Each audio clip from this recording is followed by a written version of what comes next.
The Sine Institute of Policy and Politics is American University's incubator for policy innovation.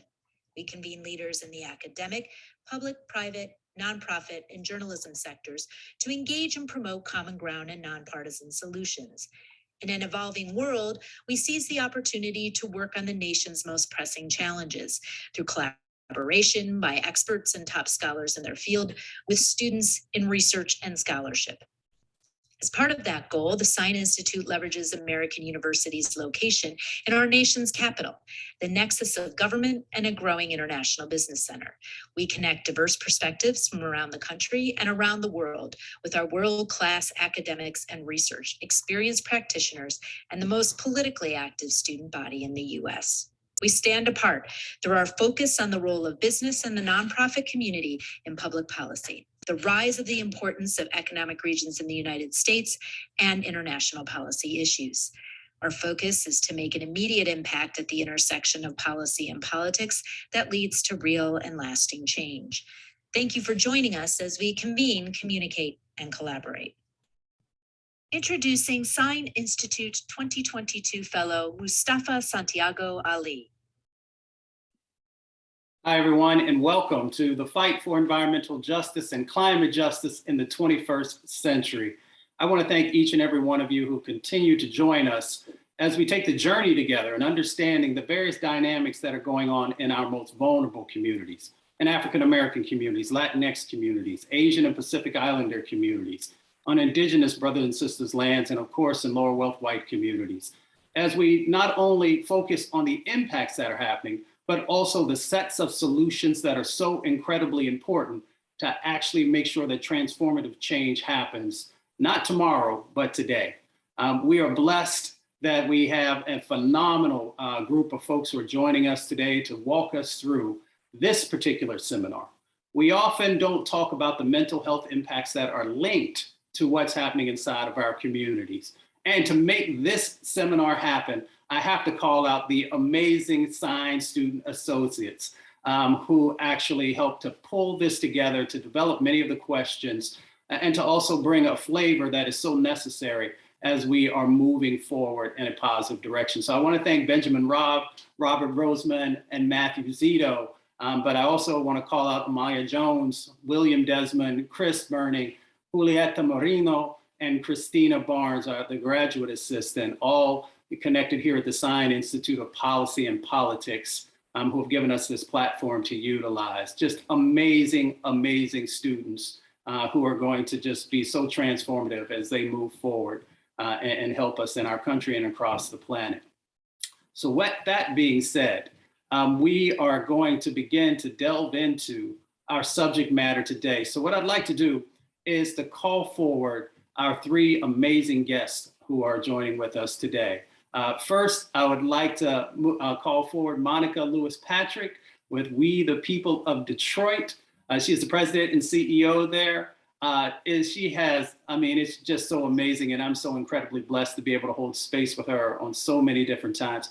You know, she's known as the water warrior, but she is even more than that, although that is incredibly important for so many communities across our planet, not just in our country.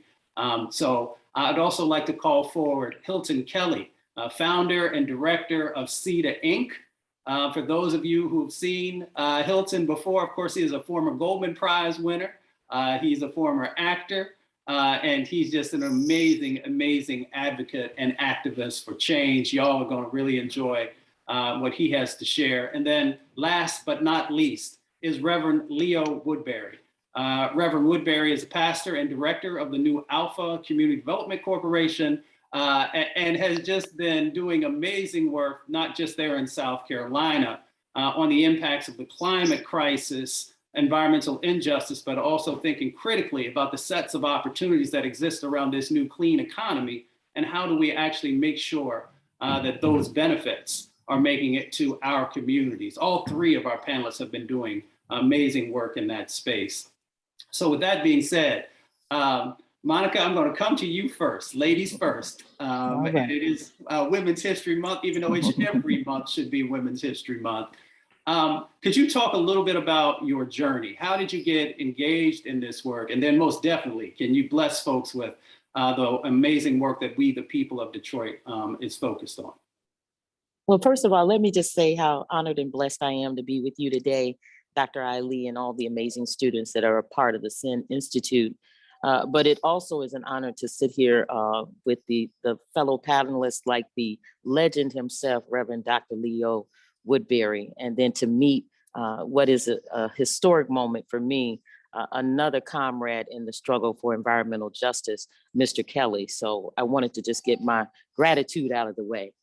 But when we talk about the work of We the People of Detroit, our work started with just 5 Black women that every day were concerned about the conditions in their community. We started out working together around the issues of the privatization of public education and mural takeovers of public schools. But through that work, what we recognize is that austerity measures like emergency management was being used as a way to weaponize not only the taking and seizing of public assets like schools and buildings, but the major thrust of the Detroit bankruptcy was about seizing a critical asset such as the Detroit Water and Sewage Department. And so for us, it became really critical, not just about the fact that they were seizing our assets and there was a takeover of that particular system in the city. But the biggest concern for us is that in the state of Michigan, if you don't have running water for 72 hours, you're in imminent danger of having your children taken. And the only place that we were seeing this policy implemented was in the city of Detroit. So it became an assault on Black families, it became an assault on Black women, and it became a definite assault on Black children.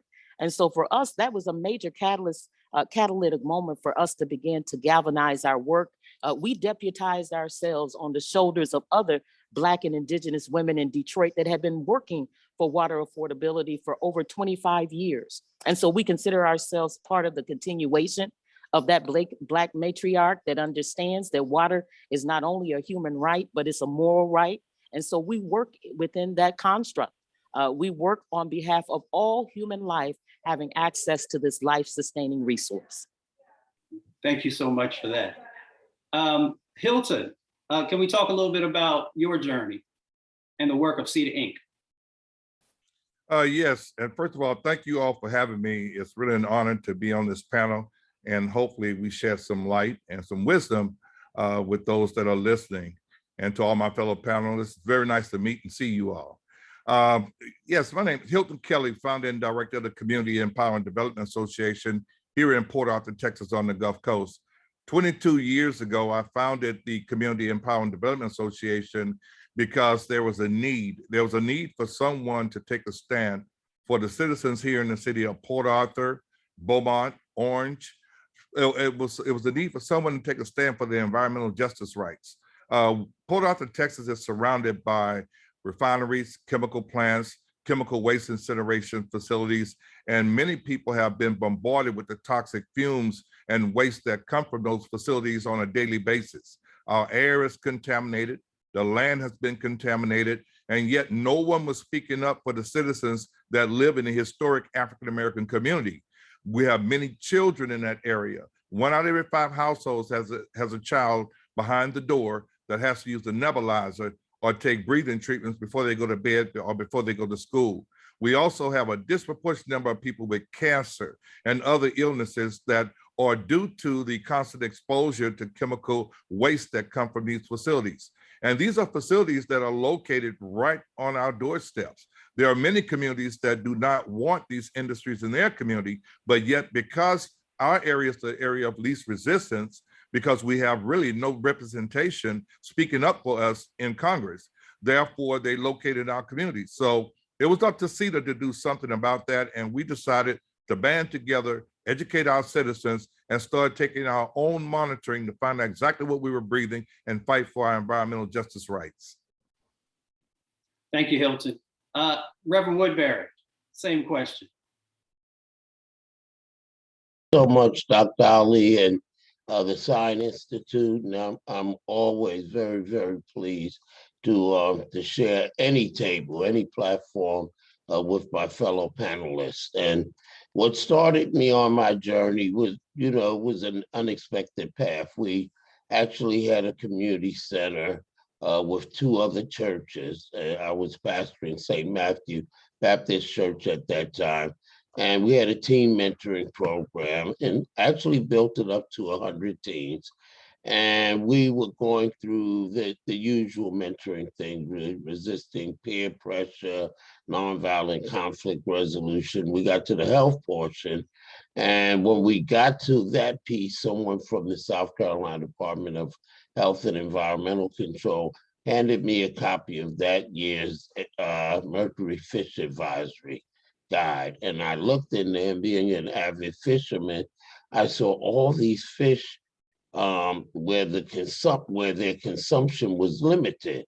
Sometimes not eating a particular type of fish from a waterway at all, to a portion the size of a pack of cigarettes once a month, et cetera. And I looked and I realized that some of those types of fish that had these advisories, I'd actually been feeding my family and friends. And so I wanted to know where the contamination came from, and I found out that it was coal-fired electric plants. And that began my journey. And so since then, we've worked with a number of different organizations. 8 years ago, we formed the New Alpha Community Development Corporation to deal with environmental justice, to deal with climate change, and also to deal with community economic development. So looking at how we can address pollution, how we can come up with community-led solutions that also allow us to create jobs and entrepreneurial opportunities using technology and some of the best things out there in terms of native and indigenous methods. So right now where we are, we're about to start a share ride electric bike program in partnership with the city of Florence.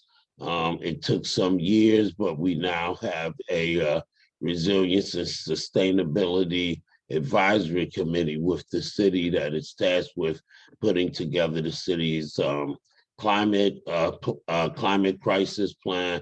And there's a lot of other things, but the thing I really love that kind of pulls all our work together is that we are building on 7.5 acres of land, environmental justice training and sustainability center, where we're going to be looking at policy, we're going to be looking at logging, we're going to be looking at small scale agricultural development, and hope that we'll have people coming not only from South Carolina, but from the entire Southeast and beyond. So that's some of the things that we've been doing and how I came to this work. Thank you, Reverend Woodberry. During this seminar, we've been exploring a multitude of stressors that disproportionately impact our communities, whether it is the toxic pollution that I know you all have worked on for a number of years. Of course, the climate crisis then exacerbates what's going on in that space. We've also touched on housing and the fact that in our communities, we've often been disinvested in, we've been pushed into certain areas, and a number of dynamics that are there. Of course, transportation routes, and then of course, voting is another part of that. Ben, I'm gonna pull you in here in a second. So I just want you to get ready for that. We also know that we've got a couple 100,000 people who die prematurely from air pollution in our country, the amazing amounts of asthma that are going on. And of course, Monica, you know the water stuff inside out, but 60 million folks over the last decade dealing with unsafe drinking water. And when it gets to our communities, it's even a deeper set that's going on. I raise all that to frame it out that we are looking at a cumulative set of impacts, but often the mental health part of our exposures is not talked as much about. So therefore, that means that the funding is not going there, that it's not being prioritized in a paradigm that helps our communities to be able to address the needs that exist. So Ben, I wanna pull you in so you can ask that first question that you have. Thank you, everyone, for coming here to speak. It's an honor to hear you all. And the first question is addressed to the entire panel, but also specifically Ms. Monica Lewis-Patrick. How do grassroots movements and organizations, such as We the People of Detroit, attack the foundational flaws in a system that was built to segregate and disenfranchise colored people from the opportunities to a good education, quality healthcare, and clean and reliable water. What have you found that was successful in your approaches to addressing these systemic issues through We the People of Detroit? Thank you so much for the question, Ben. Well, first, I'm just going to frame it this way. As I stated, I stand on the shoulders of a legacy of work that has been led by Black women and Indigenous women in the city of Detroit. So understanding that legacy, first of all, I must say that it has been by making a way out of no way, by not waiting on anyone to rescue me. One of the things that the Honorable Councilwoman Joanne Watson told us in 2014 as we were seeing tens of thousands of households shut off from water. Nobody's coming to save poor Black women and children. So she encouraged us to deputize ourselves and get involved. And some of the work that we did even prior to 2014, we established our own emergency water delivery services. So when the city was continuing to cut off water, it was Black women that were going door to door to deliver water to those that needed relief, seniors and children and women with multiple children. The other thing that we had to recognize is that research and data is slow to respond. Many times institutions of higher learning, many of their trends are based on who is funding that research, who is funding that work. We couldn't wait on someone to decide that our lives were worth studying and examining. So we created our own community research collective. It consists of it started off with 14 researchers, artists, and designers and activists from our community. It has now been built out to 67 researchers, activists, and academics from across the nation. We believe that through that work, because it is community-centered, it's community-led, we have created some of the most cutting-edge research, not only in this country, but in the world. There is a link that I'm hoping that Christina will share with everyone. It demonstrates that the psychosocial impacts of shutting off water has been devastating in the city of Detroit and also in the city of Flint.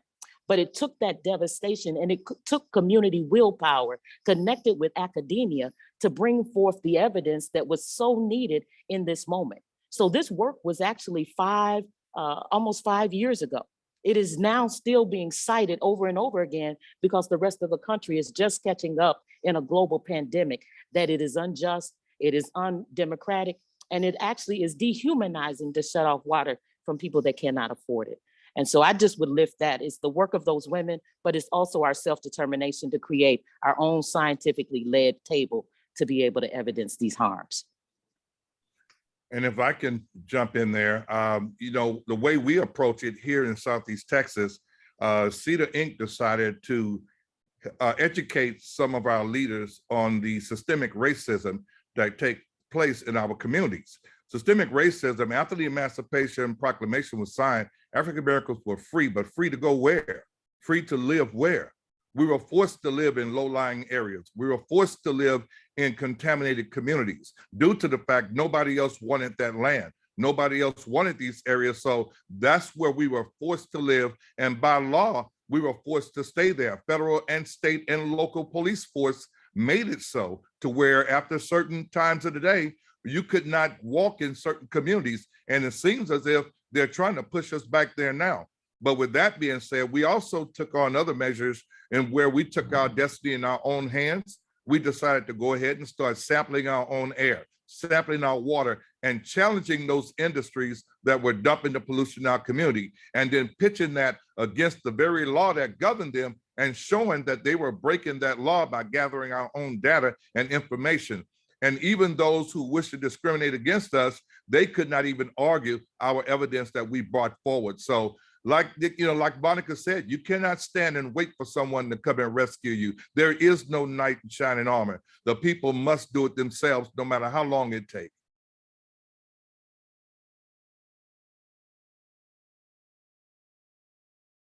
I'd like to jump in here, and some of the key words that I heard in that question was the fundamentals, and also how do we deal with it? How do we deal with the injustice, the oppression, the exploitation?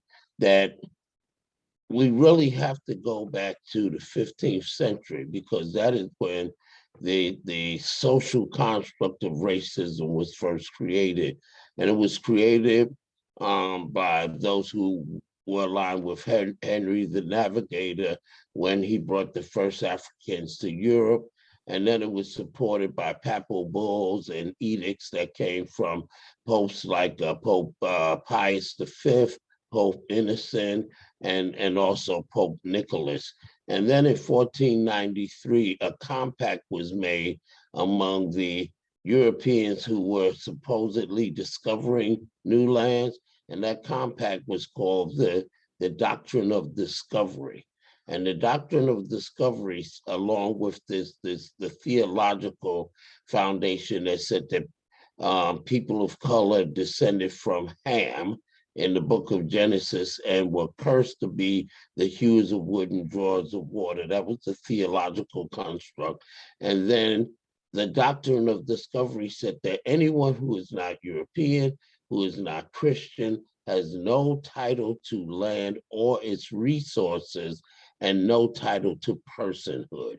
And we see with the lack of title to land and resources, this is how we've gotten redlining with banks. This is how we've had carbon trading where the offsets hurt environmental justice communities. This is how we wind up with people being looked at as heathens and barbarians and savages and 3/5 of a person, or viewed as potential criminals, etc.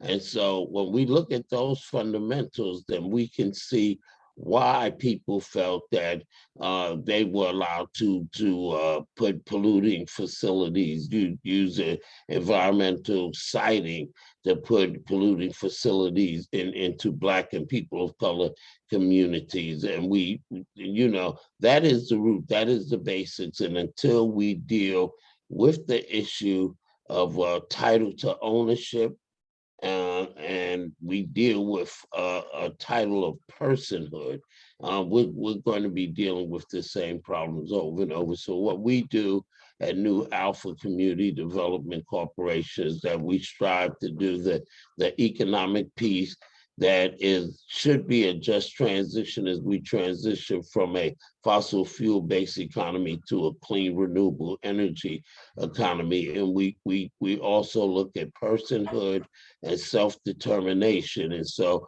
when we are allied with groups that are not people of color led, we make it clear that communities speak for themselves, communities make their own decisions. We're not looking for messiahs to parachute in with their so-called solutions, but we want our allies to provide the support and the research and resources that the community deems that it needs. And I'll stop there.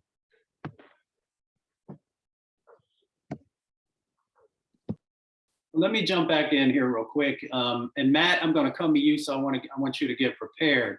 I want to build upon something that Ms. Monica Lewis-Patrick shared about the environmental justice movement. The environmental justice movement is a matriarchal movement. You may see a couple of guys or a couple of men who are out there, but let's be very clear.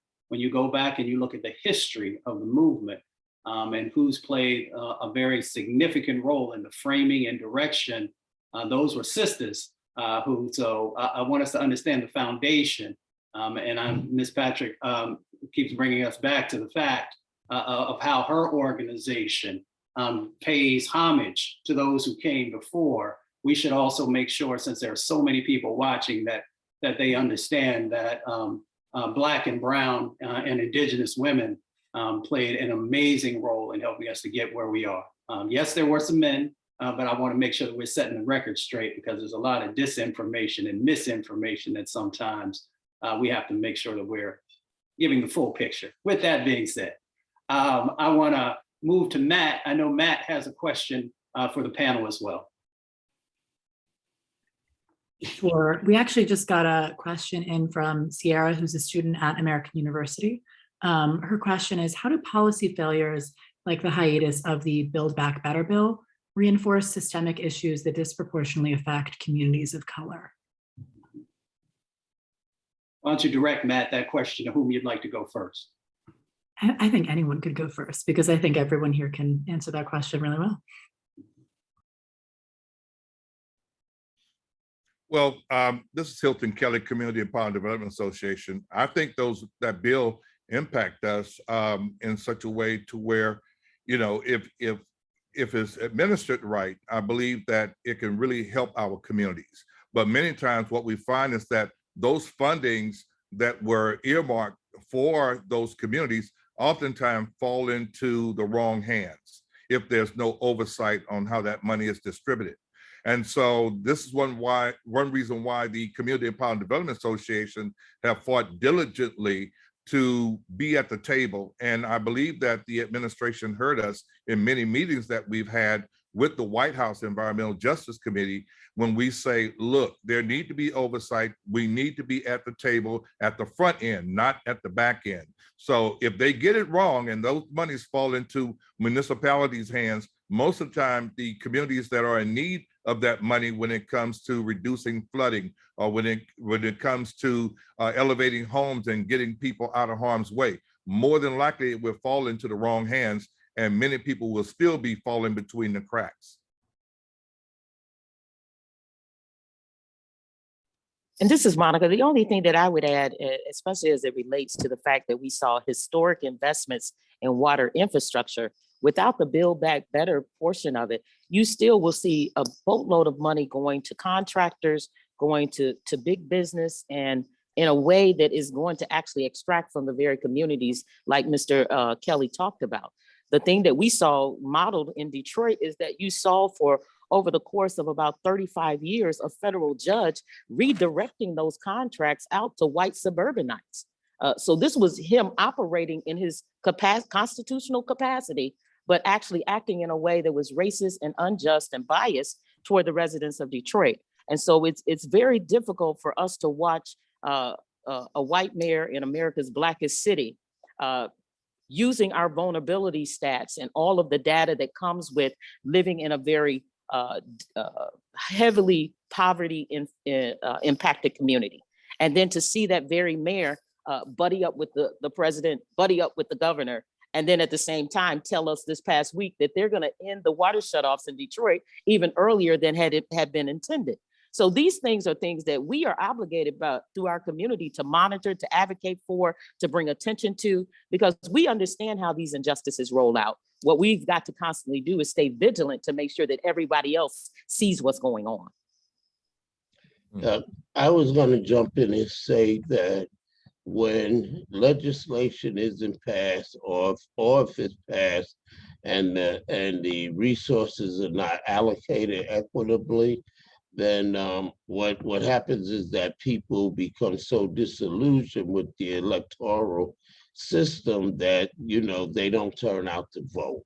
And that's a huge problem that we have in our communities.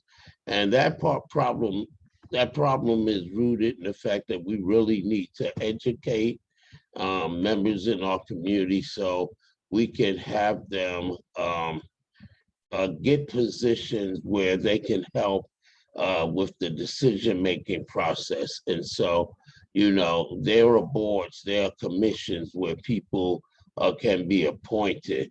There are advisory groups, those sorts of things.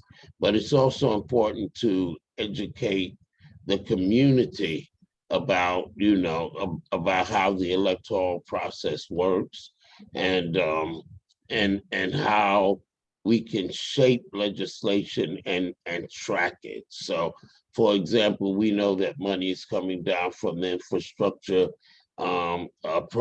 bill, and also with Justice 40, that's how already has started.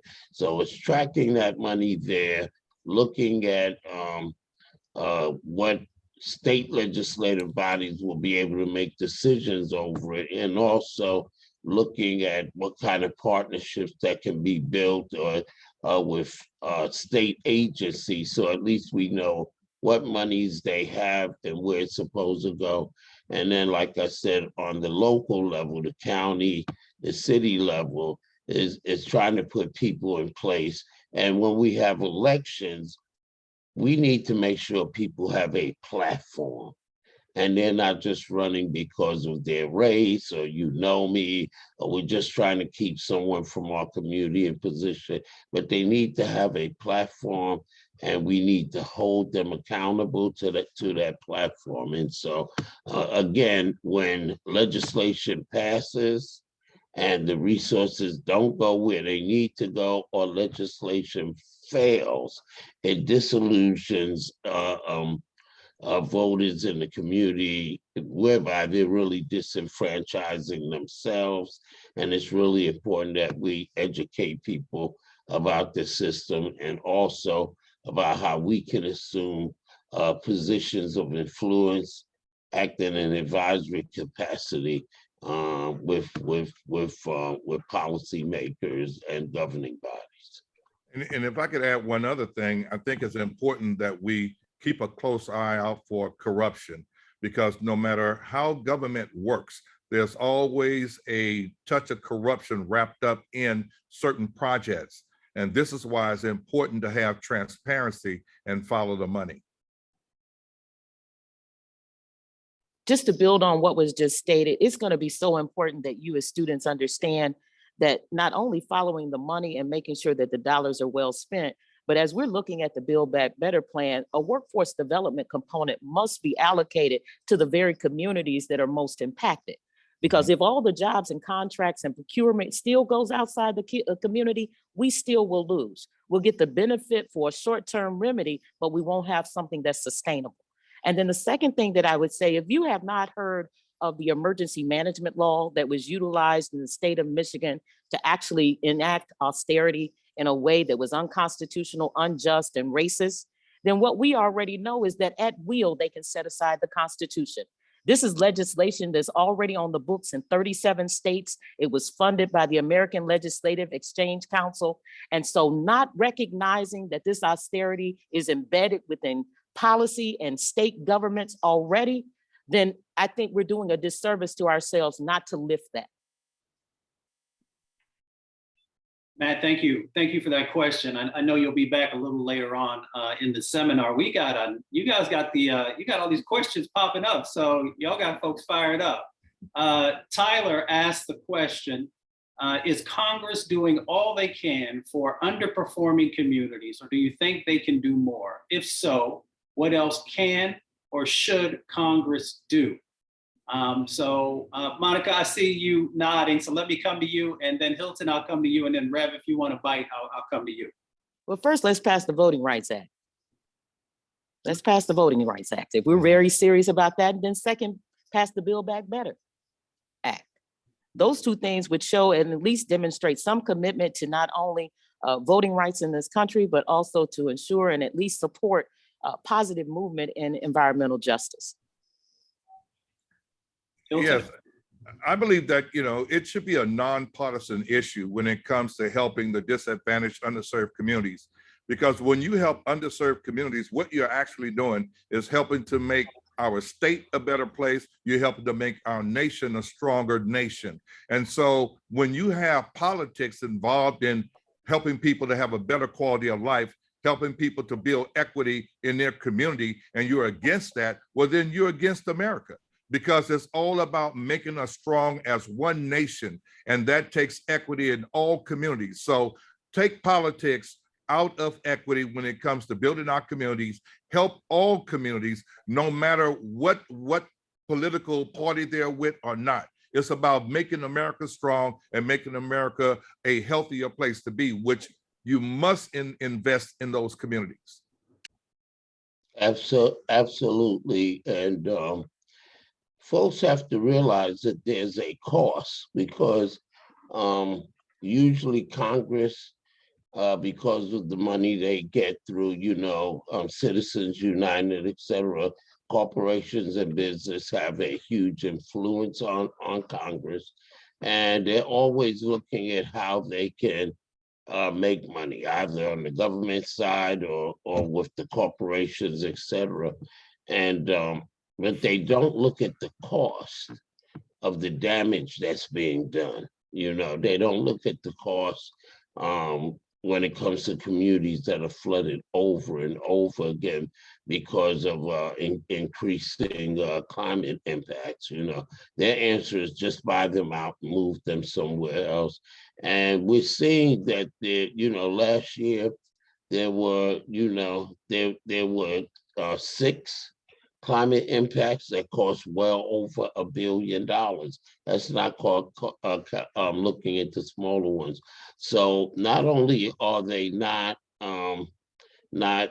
caring for the constituents that put them in office, they're actually the cost that comes from not addressing the issues in communities of color and low-income communities, that they absolutely are not counting the cost of the damage. They're just looking at how they can maintain profits or make profits. Thank you all for that. We have a question that moves down to the state level from Rebecca Rare. Her question is, right now I'm working on some environmental justice legislation on the state level. The legislative session moves so quickly and is a game super inside baseball. I know we've all dealt with that. What is your advice for moving this type of transactional system that perpetuates inequity to a more transformational one that is actively anti-racist? And she said, thank you for a marvelous panel. So Monica, you're nodding again. So when you're nodding, you know I'm coming. Let me pass the mic to you.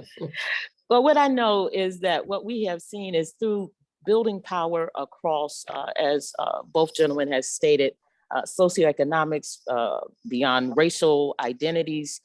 It has been women, as you stated, Dr. Ali. It was white women in Appalachia that we were able to align with around some of the concerns they were having when their water was running black and orange. It has been around lifting our own understanding of state revolving fund dollars and being able to educate our community in such a way that we're building our own people's water tables so that we can weigh in on those dollars earlier in the process. This has been the first time, and our organization has been around for over 13 years, that we have been a part of the transition process as the presidential process was moving forward. And it's the first time that we have been a part of the conversation between the federal government and the states. So just to think about that gap, that digital gap, that communications gap, we are the translators. Many times we are the people making sure who's not in the room, who's absent, who's missing, who's not being represented. We are the people raising that. And many times I'm the only person of color in those rooms. So that is a problem. And so what we are really gearing this work toward is creating greater understanding, making sure that as the state funds are now being allocated to the local, this is the time to mobilize action, because we know politics is local. That if we're really going to create that systemic change, it has to happen at the local level. So getting our communities out to those tables, to those mayors and city council meetings, to any utilities or any environmental conversations, it must begin now. And I would say to philanthropy, anybody in philanthropy that's on the call, you're too late. You are too late.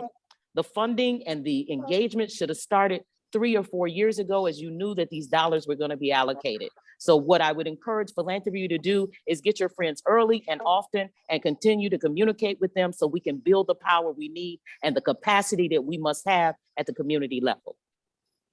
Thank you. I would definitely concur with everything Monica said. I mean, wholeheartedly.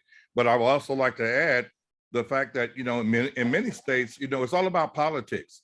I live in Texas. Texas is a red state. And if you are a Republican, then you're looked upon as an enemy when you shouldn't be looked upon that way. The powers that be, they look at Democrats as the enemy. So therefore, we're going to do everything we can to further disenfranchise their communities. So therefore, there's money that we should be getting that we don't get. But what they don't realize is when you hurt your own people, which we are all one people in America, supposedly. But when you hurt those disadvantaged communities, later on, it will come back to haunt you, because those are the same communities that you will have to spend millions of dollars at some point to heal, to rebuild, to re-enfranchise. So we have to learn to take politics out of the welfare of people and their survival. Right, I agree. I agree with both of my fellow panelists. And it's like making sure that you are at the table. So with Duke Energy, we often are at the table with them. They're getting ready to have a round of talks now where they say that they want to reduce their carbon emissions in our part of the South Carolina by 70% by 2030. We want to know how that's going to happen and what impacts that may have on our community. It's about creating tables. And so at the South Carolina Department of Health and Environmental Control, we have something called the EJ Hubs, where environmental justice organizations from North, South, East, and Western portions of South Carolina meet with them on a regular basis. And then I think back around 2016, the State Office of Regulatory Staff and Office of Energy, we created a table where they have an environmental justice subcommittee. And so working on the state energy plan, also working on the, we just finished up the state electric vehicle plan. We were able to put some recommendations in there that will be going to the state legislators, as you know, as they act on policy and allocating resources. And so it's about being at existing tables, and it's also about working to create some new tables in spaces where we have not been and where our community voices have not been heard. And you know, I also think it's critically important that a lot of our philanthropy institutions take a close look at how they can partner with the real grassroots folks, seek us out, and then talk with us, and let's build from the bottom up and stop from the top down. Robert, I'm going to pull you in after I ask this question, so I'll let you get prepared. We have a question from John Kamoga. John is over at the School of Business, so he's zeroing in on Justice 40. So here's the question. What does the panel take on the Justice 40 initiative as a step towards addressing environmental justice challenges in disadvantaged communities? Do we see a replica of the same forthcoming at a global scale? So first of all, how y'all feeling about Justice 40? And then do you see it being able to be utilized or something like it on a global scale? And nobody is nodding their heads, so Monica is safe this time. Well, Justice 40, what we know is it's a toolkit. It's a framework. And it, like any skeleton, unless we put meat on the bones, it is not going to be moving, breathing, or actionable. And so what we have said to everyone is that Justice 40 is something that we are raising in every conversation, at every table. We see it as a tool that actually could create more jobs and opportunities for communities of color. We see it as an opportunity to create contracts and training and skill up those most impacted communities. We see it also as an opportunity to redefine disadvantaged communities, because right now the definition that the federal government is using is being chopped up and restructured at the state level to pretty much mean nothing once it gets there. And so we believe that all of these things are connected. But what I would say is that if we're not talking about procurement, if we're not talking about business models that actually are embracing an environmental justice framework, if we're not mandating at the state level that through their procurement and business practices, that they're not implementing a Justice 40 framework, then I'd say we're not serious about Justice 40. But from the community side, we see it as a tool. We're going to lift it at every opportunity, and we're going to tie bar it to opportunities that will create an economic infusion to our communities. Thank you. Hilton? Yeah, I think, you know, Monica said it all. That's dead on point. Justice 40 basically is a tool that gives us an opportunity to get before the powers that be, to help them to better understand exactly what's happening in our communities, not only here in Texas, but around this nation. So it does give us a voice, and it gives us an opportunity to sort of share our ideas and what we think should happen in our community when it comes to correcting some of the ills. Rev, I'll pass the mic to you. Yeah, I would say that Justice 40 is also what what we can make it to be. And so one of the things that we're working on now, and remembering that we're talking about dollars from every agency. So how can we build partnerships, not only in our community, but also with these agencies through which the money will flow.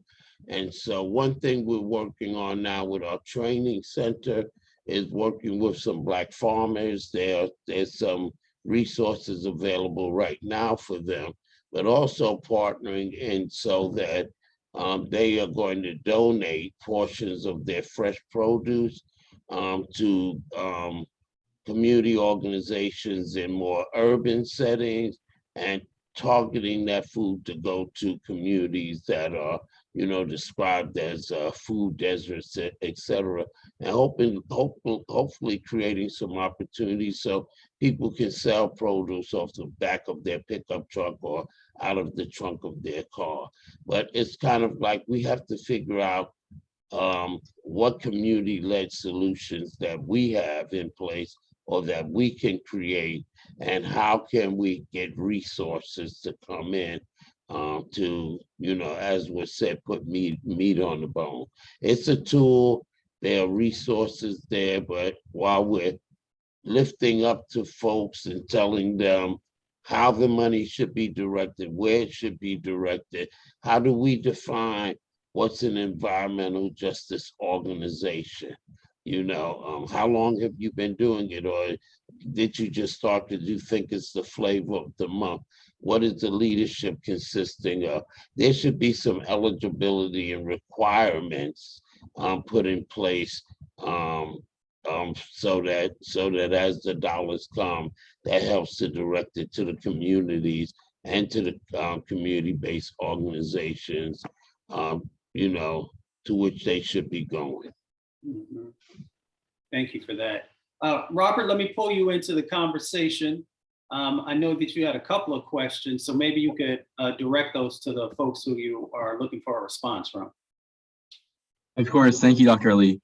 I'm going to direct one question, first of all, to Reverend Woodberry. Thank you so much to all of y'all for participating today. And so far, we've talked about the local environment and some of the policies that are being implemented in the United States, but I want to take a bigger look and zoom out a little bit. And my question is for you, Reverend Woodberry. You've been involved in environmental work for over 30 years. You were a key contributor to the United Nations Conference on Racism and Xenophobia, and contributed to the environmental statement added to the United Nations Declaration of Human Rights, which was subsequently signed by 161 countries. Can you please describe your experience working on this and how that experience has impacted your subsequent work? In places like Africa, where we do our global South work, and there's connections, across the global South.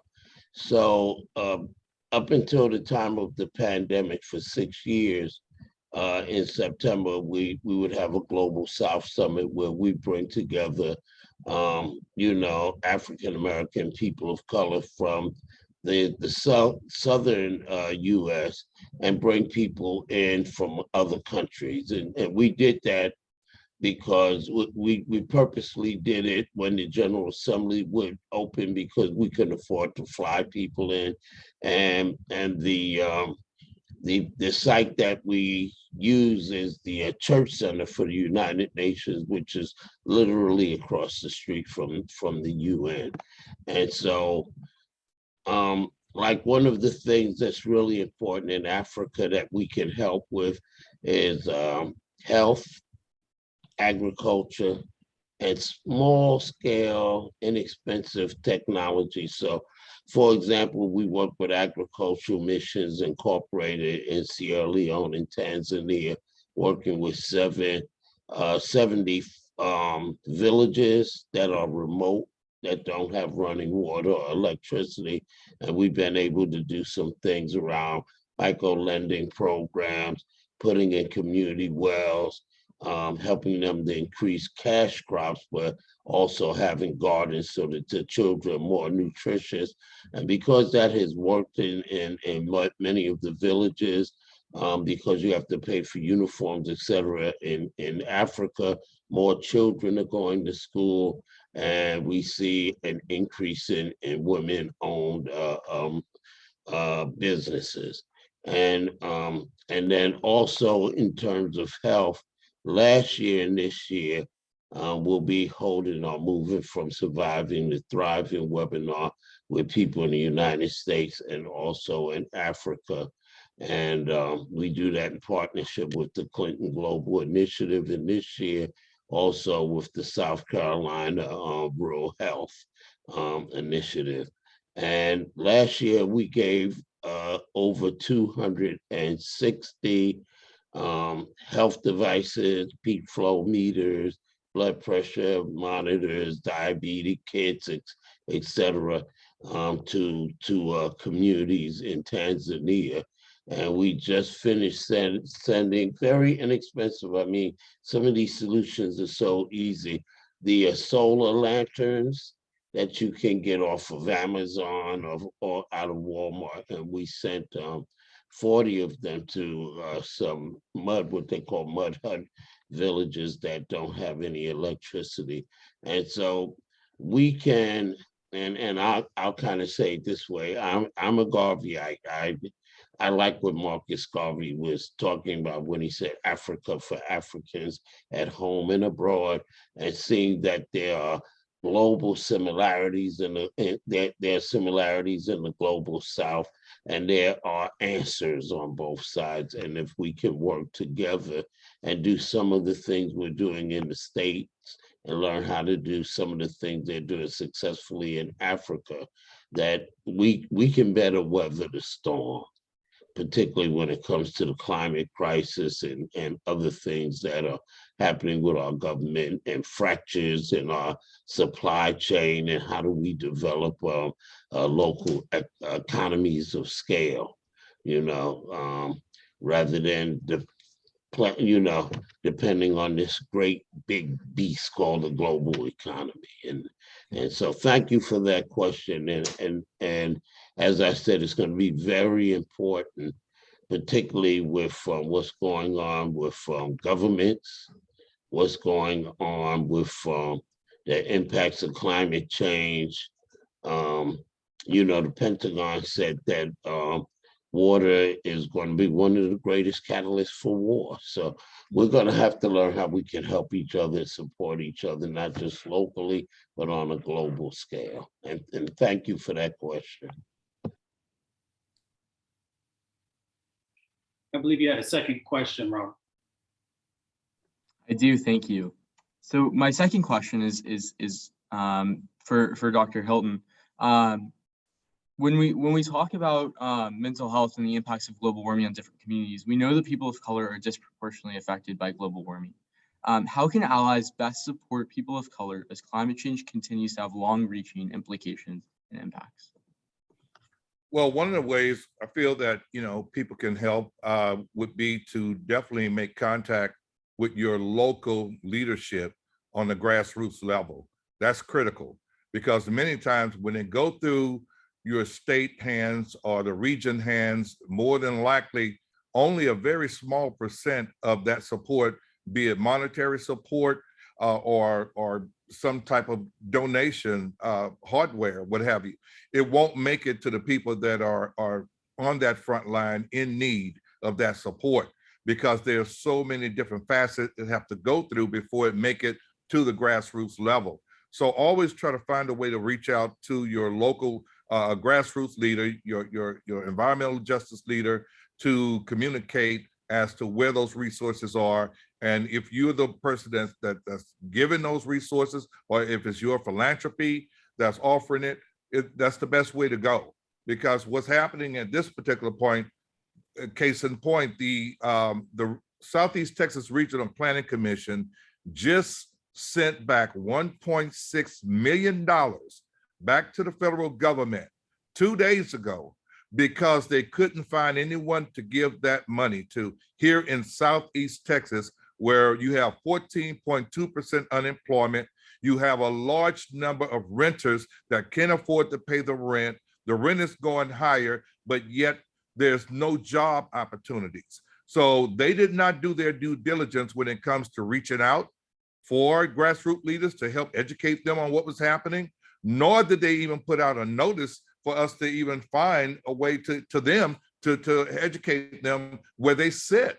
So communication is key. But when you live in a state where it's predominantly Republican and they really seem to not care or could care less about people of color communities because we're predominantly Democrats, that just goes to show that there's a need to get politics out of saving lives. So that $1.6 million should not have gone back, but yet it did because we have taxation without representation in those places. Well, thank you for that. Matt, I'm going to bring you back in. I know you had a second question. I hope that you will focus it on Ms. Monica. Before we do that, I just wanted to call out, because I know he's humble, that Hilton has an anthology.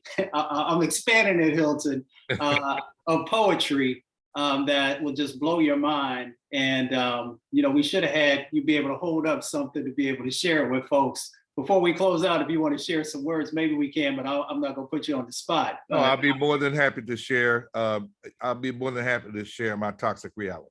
There, okay, all right. So with that being said, Matt, let me bring you back in. Why don't you go ahead and drop that question on Miss Monica? Sure. So Monica, in your experience at We the People of Detroit, what has your experience been in bringing in young people who've been particularly hit hard by the pandemic, now the invasion in Ukraine, and just young people tend to have the most climate anxiety, as has been found in a lot of studies. So what would your advice be to young people that are looking to involve themselves in the climate justice movement, and how have you seen young people use their skills effectively in your own organization? I think you're muted, Monica. Thank you for the question, Matthew. I have not seen the anxiety. As a matter of fact, our young people are pushing us to move from our trauma into transformation. And so what we have seen over the last 8 years, we run a component of our work is investing in youth-led work. So there is We the Youth of Detroit. And then over the last 2.5, 3 years, we have built up a war chest to invest in youth leadership across the Great Lakes with people of color. And so in that work, we have seen innovation. I've seen creativity. One of the first things that happened when we were meeting with youth in Detroit and Flint, Chicago, and Toledo, because those communities are some of the communities bearing up the blunt of unaffordable water rates. Water rates are up 438% in Detroit. Water rates are up 140% over the last 1.5 years in Toledo. Water rates have tripled in the last 9 years in Chicago. I mean, on and on and on. Flint is paying some of the highest water rates in the country, on average about $250 a month for water that they still can't trust to drink. And right before the pandemic, they were looking at those water rates doubling to the tune of $500 a month for water they still can't trust to drink. And so when we met with young people to talk about their feelings and how they were responding to these inequities and disparities, what they talked about is, what can we do? What can we do? Not stuck in what has been done, but what can we do? So out of that forward thinking, we began to organize our resources and bring together experts that could help build their power in this space. So through the Great Lakes People of Color Water Center, we have invested along with some of our funders. Mosaic Movement has been phenomenal. Ford Foundation with Kevin Ryan. They trusted the community's vision for itself. And with that movement work, the youth now are doing some amazing design work where we are meeting every summer in historic Idlewild, Michigan, which is Black-owned land, still under assault, but we still own it. It sits on lakefront property. And so we're bringing these young people together to be able to use their own visioning, their own power, and then using our resources invested in them to build out a greater understanding around water equity, water justice, water ingenuity, water policies, and then even understanding from the Native and African-centered perspective that the water has a spirit, that it has a right to be uninhibited, undamaged, unpoisoned, not toxic, and free-flowing. And so it's through that lens of their ingenuity, their creativity, that we have now put a TV station inside the Flint Development Center, where they have the first youth-led water testing lab in the nation. So they're able to televise what's happening from beginning to end in terms of that lab. We just put a 3-tier tech center inside the Junction Coalition That's in Toledo, Ohio. They have now created a green-blue infrastructure strategy where they are taking federal, state, and local dollars and investing in young folks, not only learning about environmental justice and the ingenuity that goes with that, but then they're investing in a micro enterprise concept where they can build out their own businesses to refurbish the community. And then the last thing I'll say is that we, the people of Detroit, we have put three 3D printers inside of our tech lab. And our young people are going to be working this summer to actually create their own jet skis. So they will be formulating and putting together that concept, because what we recognize is 70% of Black folks do not swim. And so in order to entice our young people to understand that water can be recreational, that many of the harms and disparities they're experiencing were man-made causes of disparity and injustices, that many of these things were not the environment or water itself, it was man seeking to weaponize water against our communities. So we're taking back our power, and we're very excited about the fact that young people are leading the way at We the People of Detroit.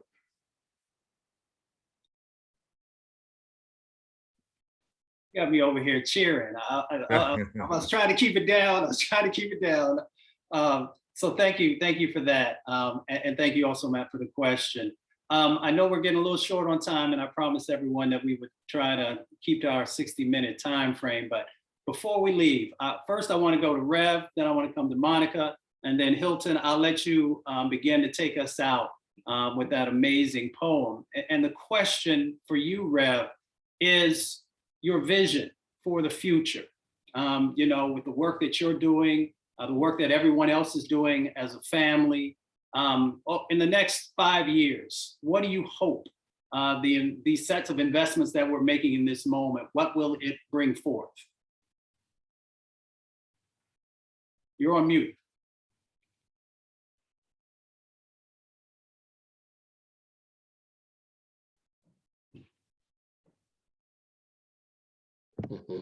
Can you hear me now? Yes, sir. Okay.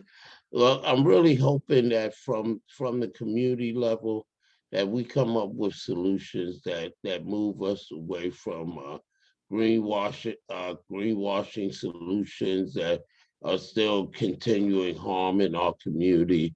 That I believe that, you know, we've seen so many things start from the grassroots level, was able to, you know, to become dominant, to become accepted, and policy built up around it in the healthcare industry in so many different ways. I mean, just the term environmental justice was birthed out of a community, grew across the South, across the nation, and then now across the world. So I think local community-led solutions are very important now. We can no longer afford to wait for policymakers. We can't afford to wait for corporations to figure out how to keep their profit margin as they transition.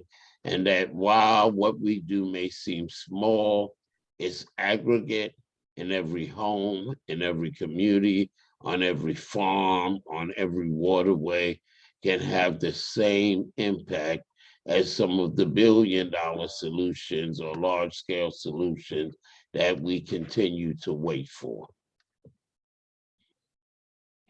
And I want to thank everyone. Thank you, Mustafa, everyone from your class, and my fellow panelists. I just want to thank everyone for this amazing opportunity, because I may not get a chance to say anything again, and it would be great to close out on a high note from our brother Hilton. All right. Yes. Ms. Monica, passing the mic to you. You're on mute. I'll be very brief. I would just say that folks better deputize themselves, as the Honorable Joanne Watson has taught us in Detroit, that we cannot wait, that everyone is responsible to do something. It's an all hands on deck moment. So you can't tell me what you can't do, because if you tell me what you can't do, I'll demonstrate to you what you can do. And then we're also very encouraged by the fact that we must be a part of the change agent that we want to see across the board. We must get our hands in to the plow, and we must understand that water is a human right. We won't ever take it back. And all of our work must demonstrate that humanity, that righteousness, that justice part of this fight.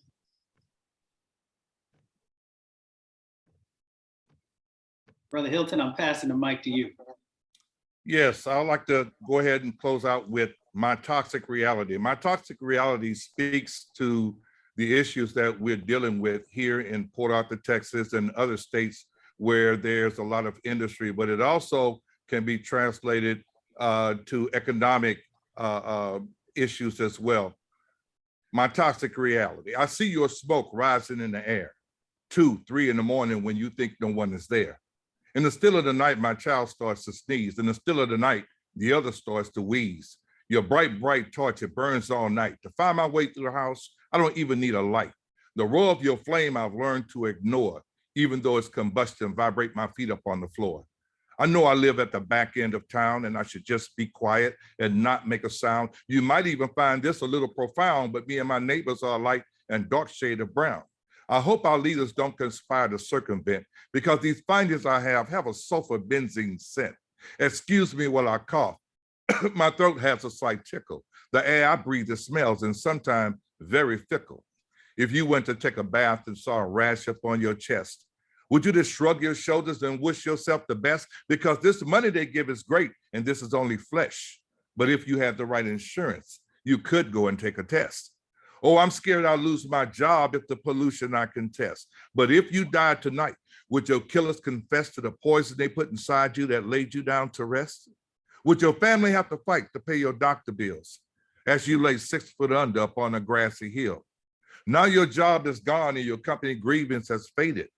Your spouse and kids tried to collect from them, but they said your death was not job related. My toxic reality, my toxic reality, my toxic reality. One love. We must learn to work together to make this nation a stronger nation. One love. In order for us to all survive, we all have a right to God-given clean water, clean air, and clean land which to grow our food. One love can save us all. All right, well, thank you so much for that, Hilton. I'd like to thank my panelists, Ms. Monica Lewis-Patrick from the great city of Detroit, Reverend Leo Woodberry from Florence, South Carolina, also another great city, and also my brother Hilton Kelly from Port Arthur, Texas, another great city that deserves the attention and resources that are necessary for us to make real change happen. This has been the Fight for Environmental Justice and Climate Justice in the 21st Century, our seminar series. And of course, today we're focusing on a time to heal. Our next seminar will be on March 31st at 1 p.m. So tell your friends. And we'll be focusing on revitalizing our most vulnerable communities. I want to thank the Sine Institute, and I also want to thank Ben, Matt, and Rob, and all the other student associates who make this possible. And remember, in the words of my grandmother, that you have power unless you give it away. I'm Dr. Mustafa Santiago Ali.